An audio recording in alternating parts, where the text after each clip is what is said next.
All right. Hello, everyone. My name is Zhixiong. I'm from ECE department. I work with Professor Bajwa. Today's talk is about adversarial-resilient machine learning for the Internet of Things. All right. So there are three keywords in my talk today. The first one is machine learning. So today we are going to look at machine learning more in the optimization view. So in the for optimization, machine learning usually means that we are statistically minimizing the loss function with respect to some data. For example, if you are doing supervised learning with SVM, then your training samples is in the form of a data and label, and your loss function is a regularized hinge loss. And if you are doing unsupervised learning with like k-means clustering, then your data doesn't have a label, and the loss function is the average the distance of each sample to its class mean. So what usually means makes machine learning challenging is that the distribution of the data is unknown. So you cannot directly minimize the expectation of the loss function. So to solve this problem, people usually use empirical risk minimization, which means that you are giving a training set of size n, and you want to minimize the exact average of the loss function on all the samples. Here we emphasize that you are minimizing the exact average, and the reason I emphasize that will become clear later. So it is well understood in the literature that this empirical minimizer will converge to the true minimizer if the training set is large enough. Then our next keyword is decentralized. So what is the decentralized machine learning? In applications such as IoT, the data is collected in the distributed fashion and is distributed in a network with multiple nodes. And sometimes it's very costly to have a central server that is directly connected to all the nodes. So instead, people prefer to learn from the data in the decentralized fashion, which is that each node can only communicate with its neighbors, and each node in the network can still learn from the whole data. There are good algorithms out there to complete the decentralized learning task. However, most of those works, they assume that all the nodes can be trusted. But in the decentralized setting, one single node is usually very vulnerable to malicious attacks. Some bad guys will always attack you and try to sabotage the whole network. So what we want is to have some kind of algorithm that can tolerate malicious attacks and still learn from the data. So here comes our third keyword, bad-ending failure. A node is called having a bad-ending failure when it arbitrarily deviates from its intended behavior. So we basically make no assumption of its behavior. It can send you extreme values, it can refuse to communicate, or it can pretend to cooperate but slowly drive your algorithm away from the truth. Then it is shown in the previous work that even one bad-ending node in the network can crush the whole algorithm for all the nodes. And then here is a small example we did. You can notice that with a very it's a very small portion of bad-ending nodes. Right? We can crush the algorithm so that none of the nodes in the network can learn anything useful. Now we formally define our problem. We are given a network of M nodes, and we assume that there are at most B bad-ending nodes in the network. And each node is giving a training sample of size n, so we totally have mn training samples. And every node wants to learn a variable wj, and they can share this wj with their neighbors along the edges. But they are not allowed to communicate any data.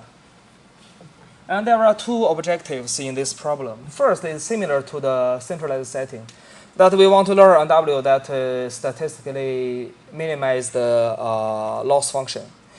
There is a second objective that is sort of unique to the decentralized setting, that we actually want all the nodes to agree on the same W. We first introduced the classic distributed gradient descent method. Now this has been there for a long time, and this algorithm completes the decentralized learning task. The DGD algorithm proceeds as the following. At each iteration, a node J takes the a weighted summation of the neighbor W's, and then subtract its local gradient. And let's first look at a simple case where each W is only a scalar. When you have a scalar case, it is shown before that you can robustify the algorithm by introducing screening. The screening method is called trimmed mean. So what is trimmed mean? Suppose you are watching the Olympic game, and you're having some sports like gymnastics or diving, where all the judges give their scores subjectively. Then you collect all the scores from each judge, and you eliminate the top scores, eliminate the bottom scores, and keep only the median group. The final score is the average of the median group. What's good about this method is that this method is very robust to outliers. Look at the blue line here. Suppose this is the true mean. And we add some outlier to the group and alter the outlier from like minus infinity to infinity.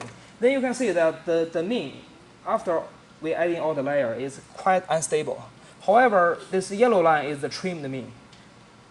So this is relatively stable to the outlier. That's the main idea of adding this screening. So we can also apply this technique to gradient descent.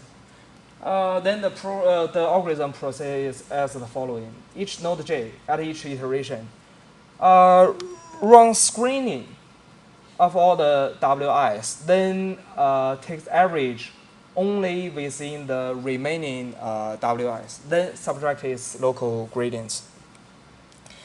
And it is shown in the previous work that when t goes to infinity, all the Wg can still converge to the minimum to a function. But this function is only the convex combination of all the local losses among the non-bidentate nodes. So in this algorithm, we emphasize three things. The first thing is that we can only achieve a convex combination of the local functions. Remember, I just emphasized in the beginning that we actually want an exact average. And then the second thing is this t has to go to infinity. When this guarantee is only true, you can achieve this minimum when t goes to infinity. The third thing is that I just said this is a simple scenario where w is a scalar. Why scalar? Because we are doing trimmed mean, and you can only compare which scalar is larger or smaller in the scalar case. Right? When you have vector valued w's, you cannot straightforward. Judging which one is larger is not straightforward. So when we have a vector value w, we want to actually break down the vector valued problem into a sequence of scalar valued problem. This technique is called coordinate descent. What coordinate descent does is the following. We first fix all other dimensions, focus on only one dimension. And then we minimize the loss function along this one dimension. And then we go to another dimension and minimize the loss function with respect to the second dimension. Then this proceeds, and after all dimensions are updated, we can go back to the first one. This is one round of a coordinate descent group. This is one iteration of the coordinate descent loop.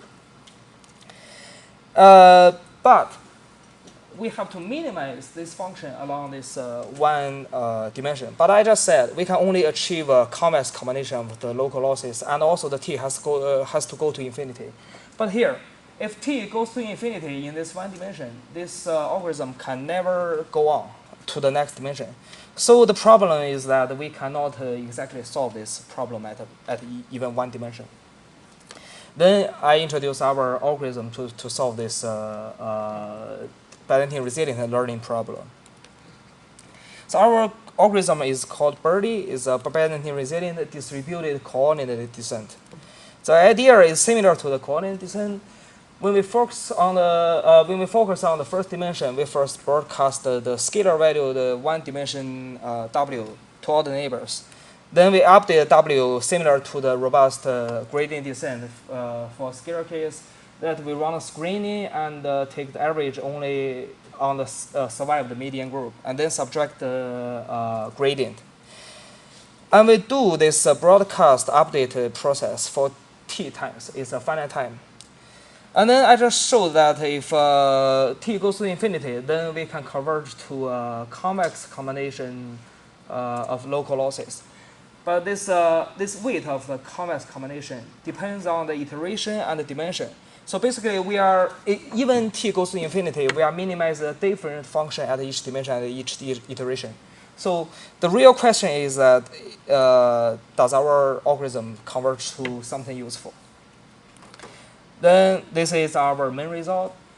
Suppose our function is convex and smooth, and then the network satisfies some topology assumption. Then we can guarantee that all the WJ can still converge to the true minimizer. Notice here, this convergence doesn't depend on the choice of big T. So basically, you can run it for one iteration or for several iterations at each dimension. Now let me explain a little bit about the network topology assumption. So what this assumption is saying is the following. Recall we are eliminating 2B values at each node. Then no matter what the choice of these 2B neighbors is, then after the elimination, your whole network is still connected. And there is a group of nodes called source component that has a directed path to every other node in the network.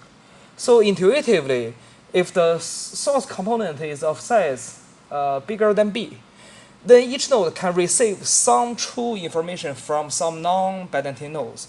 And this is what the real idea behind this topology assumption. Then let me give you some simulation result. We are applying the linear classifier on the analyst dataset with some Byzantine failure in the network. So this purple line is the performance of classic non-resilient DGT. You can see that with failures in the network, it doesn't learn anything useful.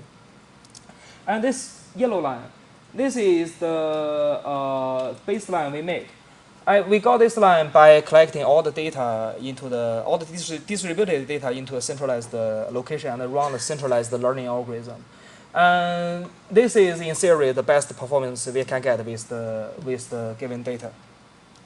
And the orange dotted line, this is the performance of BERDI.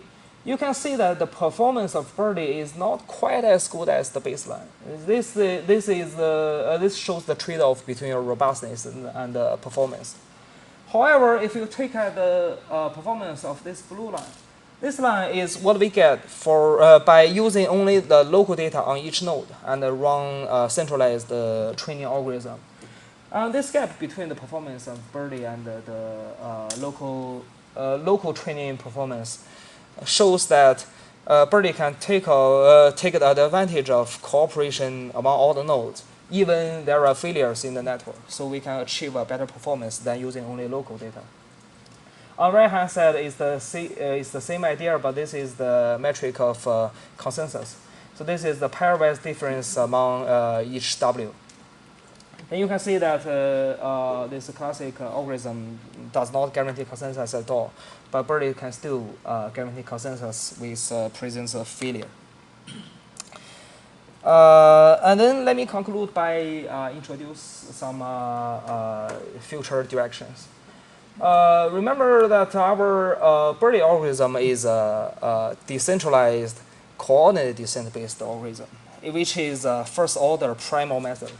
But there are other decentralized learning algorithms out there, like distributed ADMM, which is a first-order dual method. And there are things like, I'm sorry. There are things like distributed Newton's method, which is a second-order method. So we believe that we can find a way to robustify more algorithms. And also the guarantee we give is with respect to some convex and smooth algorithms. So we are working on giving more analysis and new guarantees on the non-smooth and non-convex version of these functions. And then the last thing is that the screening method for Birdie is trimmed mean. And there are other screening methods dealing with outlier removers in the literature of robust statistics. So they can be potentially applied to learning algorithms also. Okay, that's all my talk today. Thank you.